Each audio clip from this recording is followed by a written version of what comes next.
America ने मुख्तलिफ ममालिक से दरामद की जाने वाली मसनूआत पर नए टैरिफ लगा दिए हैं। इस हवाले से आपको बताएं कि अमेरिकी सदर ने हुक्मनामे पर दस्तखत भी किए हैं। पाकिस्तान को भारत के मुकाबले में बड़ा फायदा मिला है।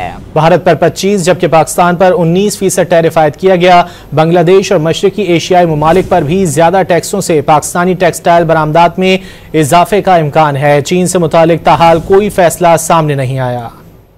अमेरिका की जानिब से दरामदी मसनूआत पर लगाए गए नए टैरिफ सामने आ गए। अमेरिकी सदर ने एग्जीक्यूटिव ऑर्डर पर दस्तखत कर दिए। पाकिस्तान को अमेरिका की जानिब से टैरिफ कीमत में बड़ी रियायत मिल गई। वाशिंगटन ने भारत के मुकाबले में पाकिस्तान को रियायत देते हुए 19% टैरिफ आयद कर दिया। व्हाइट हाउस के मुताबिक ट्रम्प इंतजामिया ने पाकिस्तानी मसनूआत पर 19% जबकि भारत पर 25% टैरिफ आयद किया गया है। जनूबी एशिया के 3 बड़े मुल्कों में पाकिस्तान को सबसे ज्यादा रियायत दी गई है। पॉलिसीज पर इख्तलाफात के सबब अमेरिका ने कनाडा पर टैरिफ 25 से बढ़ाकर 35% कर दिया। अमेरिका ने स्विट्जरलैंड पर 39, तुर्की, इसराइल, अफगानिस्तान, जापान समेत दीगर कई ममालिक पर 15% टैरिफ लगाया है। पाकिस्तान की तरह इंडोनेशिया, मलेशिया, फिलिपाइन, थाईलैंड और कंबोडिया पर 19% टैरिफ लगाया गया है। बांग्लादेश, श्रीलंका, वियतनाम और ताइवान पर 20% टैरिफ आयद किया गया है, जबकि शाम पर सबसे ज्यादा 41% टैरिफ के नफाज का ऐलान किया गया है। चीन पर टैरिफ के हवाले से हतमी फैसला ताहाल नहीं किया गया। व्हाइट हाउस के मुताबिक जिन ममालिक से अमेरिका को तजारती फायदा पहुंच रहा है उन पर 10% टैरिफ लागू होगा, लेकिन जिन 40 ममालिक के साथ तजारती खसारा है उन पर अब 15% टैरिफ लगाया गया है। अमेरिका की इस नई पॉलिसी का इतलाक 7 अगस्त से होगा।